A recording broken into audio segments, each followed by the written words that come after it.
could a quantum of intelligence be enough?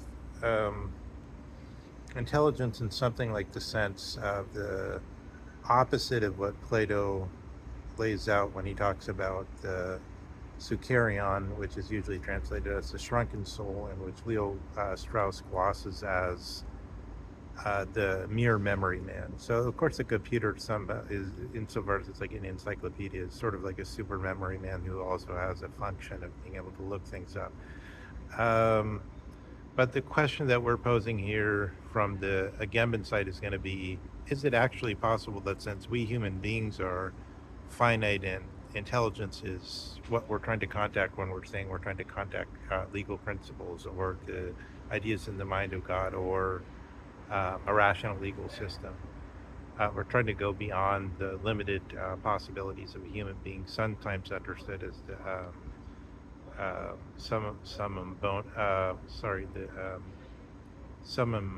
rationum mentioned in Hobbes' discussion between the natural law lawyer and the philosopher, where the natural law lawyer says our idea is that through the law of precedence, not just one or two jurists, but all of the generations of the Englishmen will eventually, in the later phrase, work the law pure. So they'll finally get to the race collectively over its history. Will get to the principles, and then in this way we'll know what the law is. Today, when they say what the law is, they then sort of get confused and to act like, well, isn't the law the positive law, and therefore don't we have to know what the law said at the time it was passed?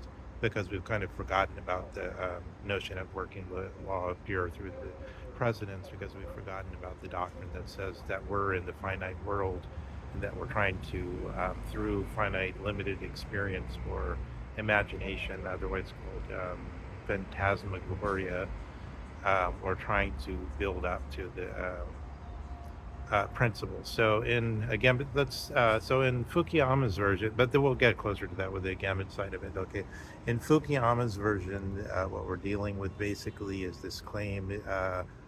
He uses kind of this Bond title form of not the world is not enough, but super intelligence is not enough, and then he goes on to basically first he says somebody like Sam Altman or somebody who I wouldn't have said.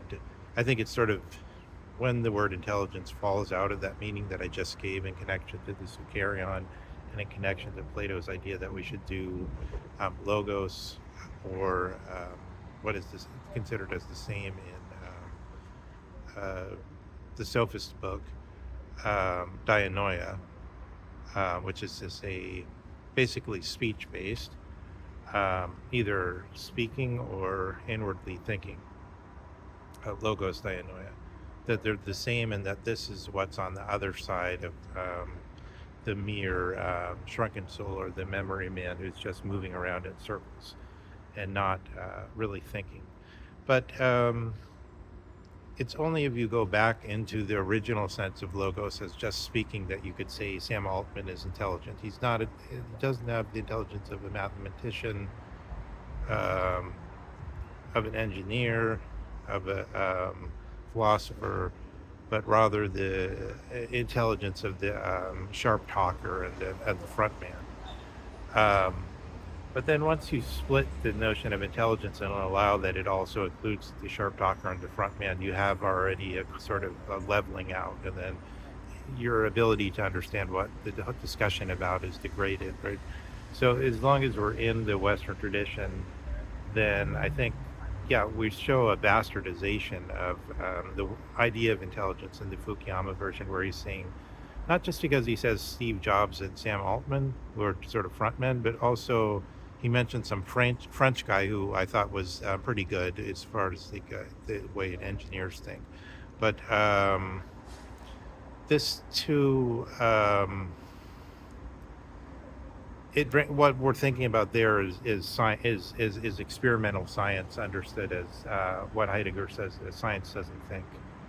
And then the question that's being posed here for Fukuyama is simply he's saying, we have models being made here, a along the line of climate models, all kinds of financial models.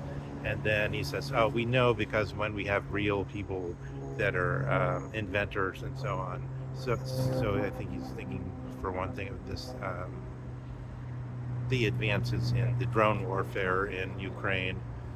And he says, yeah, we know that you have to actually have somebody fidgeting around with these things, and it can't be predicted in advance, okay?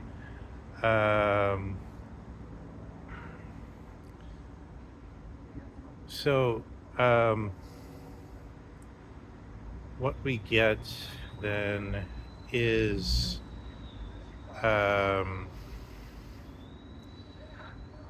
Fukyuama basically saying the reasons his idea of superintelligence is not enough is because it doesn't have empirical hands out in the world that can test things and find out about this, how to really make things work in active environment, which is partially supposedly the reason there's a holdup on the automated cars, aside from the moral programming issues, is that it's kind of hard to take the very last step and fit them into actual daily life, which is something that then Fukuyama is kind of saying all these type of tasks, it goes beyond this notion of the superintelligence, which would then be sort of almost, it would be like closer to the opposite of the traditional idea of thinking or intelligence, in the sense that the human being is supposed to be that one animal that can think, and the thinking then is posited as taking the form of specific types of dianoia or logos, or speaking to ourselves.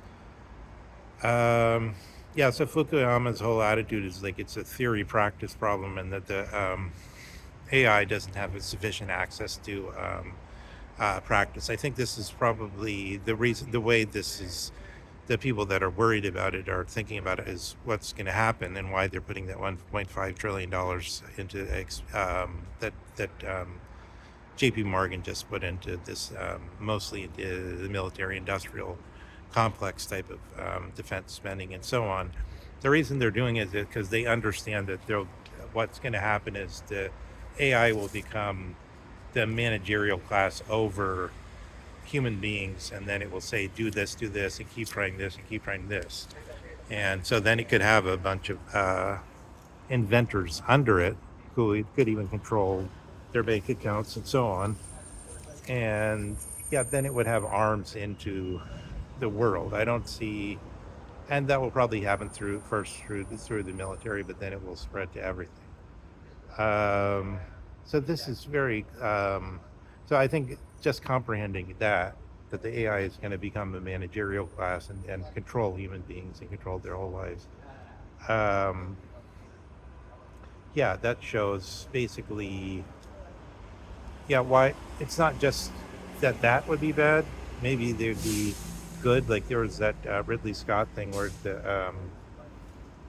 it was a sci-fi series called Raised by Wolves, and they kind of showed a machine that could lead everybody, and it was actually, beneficent. It was not it wasn't a horror story really. It was just they got into some moral dilemma according to the logic of the thing, but the thing in itself didn't seem that bad. But the problem with it in the actual case is just what Fukuyama said, is that he thinks, oh no, it's not really intelligence because it's not going to be able to get whatever the extra thing that human beings bring is. And I would say what it brings from a cybernetic point of view, what it brings is just that what human beings want is like the best lens to get at that is by using human beings. So if you're trying to sell something to a human being, then you have to kind of have the viewpoint of a human being. And it's better than if you just have like empirical evidence from outside. You're able to have the eureka moment, and then retroactively other human beings recognize it as that, and it's sort of like the human being is like the only device that could do that, because we're human beings, and that's what we're thinking about it doing, and that's what we're considering as being that it would be impressive if it could do it, such as, for example, that Fukuyama is saying, what if it could solve these problems with the water mafias and the poor countries that are creating these problems in daily life. But it can't solve that because it doesn't have, because even though it can make a theory about it, it doesn't really it can't really predict what's really going to happen, and it's political and blah blah blah. But so Arlie, let's put that side away and look at the and I guess the Fukyama is sort of just like the old theory of history before Hegel. It's just like history is a messed up stuff, and it won't be solved. Um, and Hinkley Lacrimae, from here all these tears forever, and that's sort of the Fukuyama boring or realist version. But I think the more adventuresome version we get, more Odyssean, Socratic version we get from Agamben, and let me see here.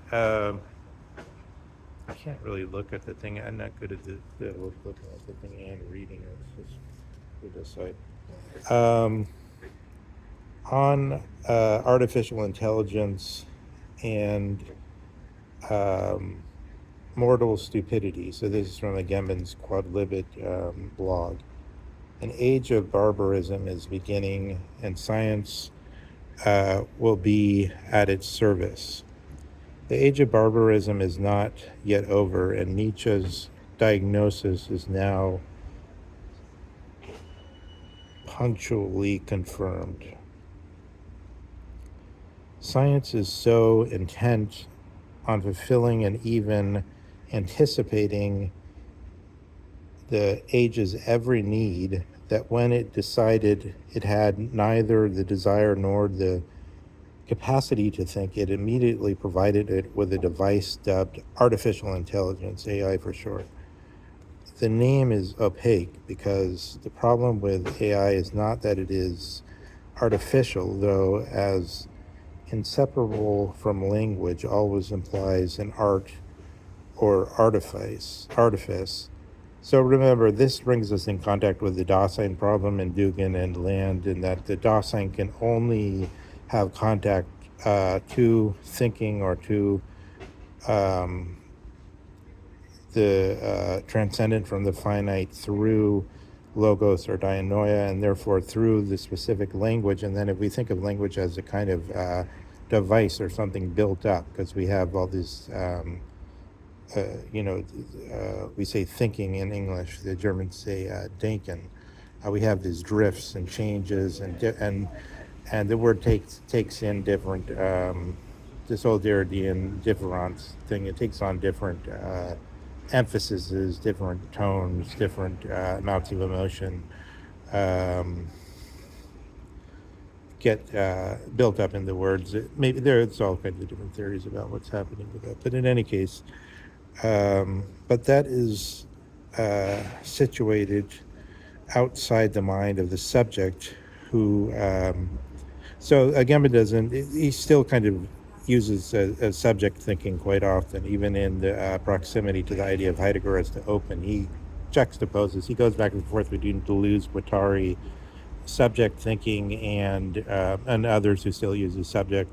I think, I don't know about Foucault, but in Heidegger, certainly there's no subject, there's just the opening, and then Agamben kind of goes back and forth between those type of analysis. So he still speaks of the subject sometimes, but that is situated outside the mind of the subject who thinks or should think.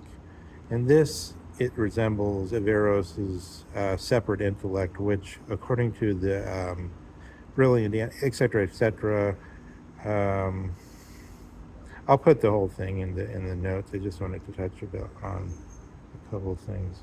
Separate intellect, an individual man. If intelligence is separate from individuals, how can they connect with it to think? So that's the main point.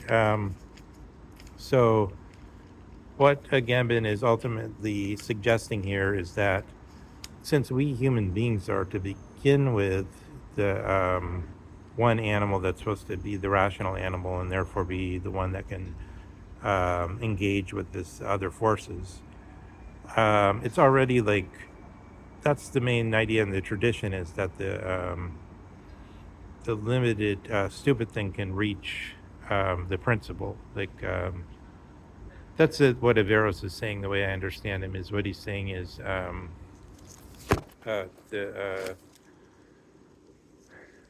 the tree, say if we see a tree, we have an image of it, but we're not capable to see the idea tree, but that we're in contact with the idea tree because the active intellect is sort of working with us when we see a tree and place it properly under that genus, under that idea. So likewise, with this building up of the law out of the case study, out of the artifice. So there's some artifice involved. So then Agamben is saying, yeah, it seems like the cybernetic machine, the so-called super AI, it seems like the cybernetic machine is stupid because it's just it's like just seeing the tree. It doesn't have access to this engagement with something that can actively perceive it, or somehow like be there with it.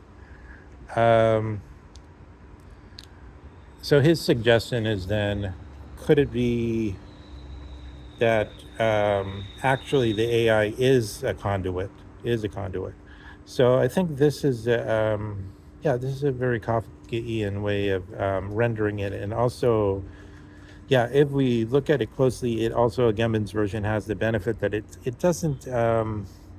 Did you notice how Kafka is? He doesn't actually violate realism in any, or boring realism in any particular way. That's one of his charms, and I think also, looking at the AI this way, because it's not as though we're saying the typewriter is intelligent. We're rather saying somehow it's a conduit to something else. Just as somehow the anthropos, or the mere animal, can have this special thing where it has ratio or logos and or dianoia, or I guess, or better news. Maybe the cybernetic excel. That's kind of Agamben is a way there. He's kind of making an accelerationist argument. Is